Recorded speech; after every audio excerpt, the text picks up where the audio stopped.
Olá, irmãos, Deus os abençoe, em nome de nosso Senhor Jesus Cristo. Também é um grande privilégio quando chega essa hora na nossa conversa diária. E hoje eu quero fazer alguns comentários da mensagem Cristo é o mistério de Deus revelado e apoiá-la com as Escrituras, evidentemente.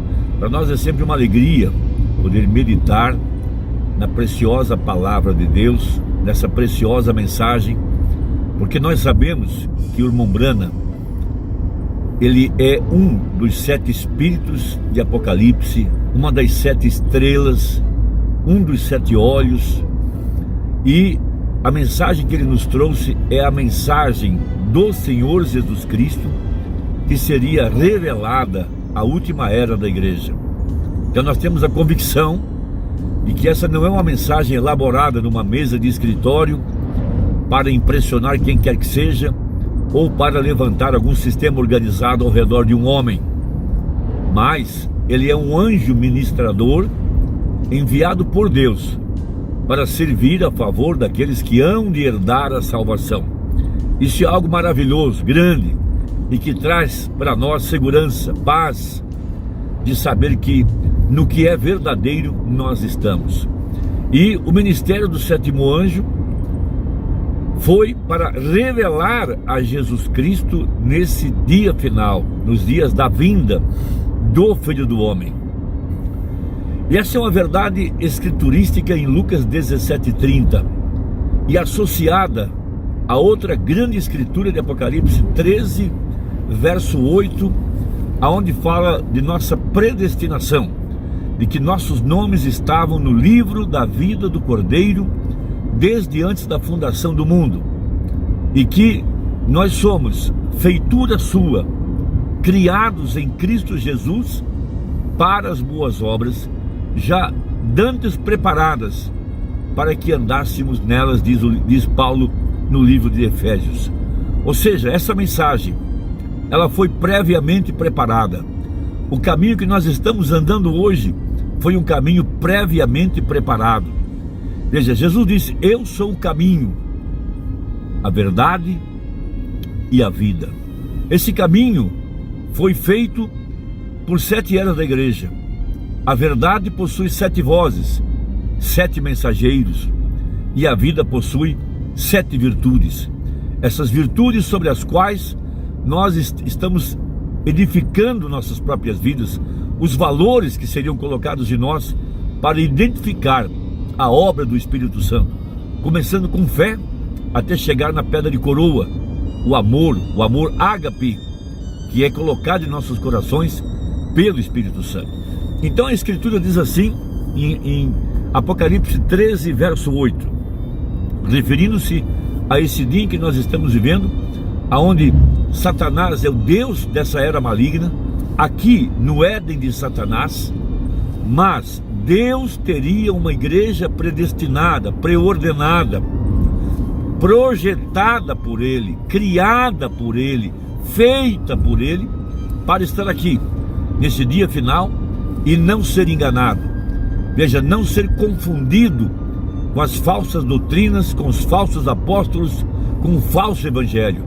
Porque disse o Espírito Santo: eu te guardarei da hora da tentação, que há de vir sobre todo o mundo. Então vejam: e adoraram todos os que habitam sobre a terra, esses cujos nomes não estão escritos no livro da vida do Cordeiro, que foi morto desde a fundação do mundo. Então, este verso é claro e diz, em outras palavras, que somente os predestinados e pré-ordenados para a vida eterna não seriam enganados e não se curvariam ante o engano religioso desse dia. Agora, o que precisamos entender é que o verdadeiro cristianismo não tem nada a ver com aquilo que nós fazemos, ou podemos fazer, ou iremos fazer com respeito à nossa salvação. Não há nada mais errado, mais falso, do que pensar que nós estamos nos salvando por nossas próprias forças, que nós conseguimos ser cristãos por nossos próprios méritos. Diz assim a Bíblia em Efésios capítulo 2, verso 8: Por isso que disse o profeta que haveria uma igreja efesiana, uma igreja aonde os pensamentos de Deus viriam a essa igreja, e ela sabe que a nossa salvação é totalmente pela graça. Graça é um favor que nós não merecemos. Então veja, capítulo 2, verso 8: porque pela graça sois salvos, por meio da fé, e isso não vem de vós, é dom de Deus. Veja, não vem das obras, para que ninguém se glorie. Não há nada que possamos nos gloriar nesse aspecto, nesse quesito de salvação. Veja, porque nós somos criados, veja a Bíblia, porque fomos feitos, ou somos feitura sua. Veja, um verdadeiro eleito foi feito, foi construído de tal forma, moldado de tal forma, para que pudesse estar de pé nesse dia e sustentar a palavra para este dia e andar nas obras que Deus preparou para que nós andássemos, ou seja, a mensagem do dia. Porque para cada dia houve uma mensagem, houve um mensageiro, e o povo predestinado andou nessa mensagem, viveu essa mensagem, que já estava totalmente apontada na Bíblia. Veja, desde antes da fundação do mundo, nós sabemos por que estrada andar, por que caminho, quais obras temos que praticar, porque isso tudo já está escrito no livro da vida do Cordeiro. Veja, porque somos feitura sua, criados em Cristo Jesus. Isso é uma grande verdade. Nós não fomos criados por nosso papai ou por nossa mamãe ou por algum sistema religioso, ou nós somos o produto da elaboração inteligente de algum líder.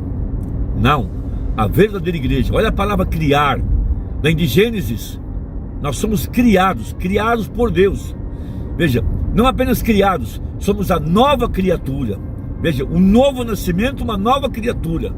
As coisas velhas já passaram e tudo se fez novo para estes que foram criados em Cristo Jesus. Porque é ali que está a nossa origem, ali está o nosso nascimento. Ele é a raiz, é a raiz que sustenta os galhos, não é o galho que sustenta a raiz. Veja, nossa vida predestinada, eleita desde a raiz. Veja, criados em Cristo Jesus. Por isso, cada dor de parto, cada chicotada, cada chibatada, cada cravo, cada prego, cada dor que Jesus sofreu, foram as dores de parto do próprio Deus, quando Ele estava tirando para fora, veja, a sua igreja, a sua semente eleita, os seus predestinados. Como disse Paulo: eu sofro as dores de parto por vós, até que Cristo seja formado em vós. Ou seja, a morte de Jesus na cruz, o preço pago, veja, o batismo com o Espírito Santo, fez com que Deus trouxesse para dentro de nós todos os benefícios de ter sido criado em Cristo. Veja, criados para o quê? Para boas obras. Veja, as quais Deus preparou para que andássemos nelas. E só existe uma boa obra, é o Evangelho, porque Evangelho quer dizer boas novas.